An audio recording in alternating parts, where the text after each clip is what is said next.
Fix no sound on messenger video calls. Are you trying to make a video call on your messenger and you're having this issue? If yes, this video is for you. Now click on your messenger. Make sure you fix the settings like select the particular individual that you want to call on your message. Let's say I want to call this person.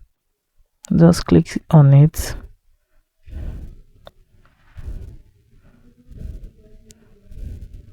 Click on the call icon here. Click on this three dots at the top right corner. Click on audio output.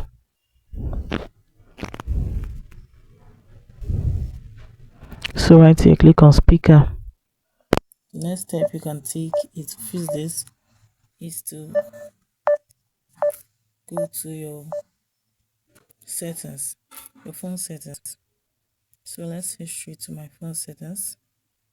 So right here on my phone settings, I'm going to allow permissions like microphone.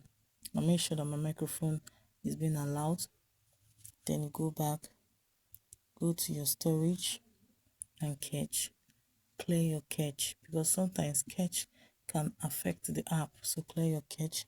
The next thing you have to do is to make sure you have good network connection. You can switch from your mobile data to your Wi-Fi or your Wi-Fi to your mobile data. You can even turn on the airplane for like 5 to 10 minutes. It will help to stop every glitches in the app. The next thing you can do here is to make sure you have an updated messenger by going to your Play Store or App Store, depending on the device you're using. So what you do here is to search for messenger. So I'll just type in messenger. If you have update on your messenger, you just have to click on it in order to update it. It can easily stop you from having the right sound you need on your messenger video call. So you just update your app and it will take effect immediately. So guys, I hope with this you'll be able to fix no sound on messenger video call. If this video was helpful, please do well to follow Glide Fix for more fun tricks that make money. Thanks for watching.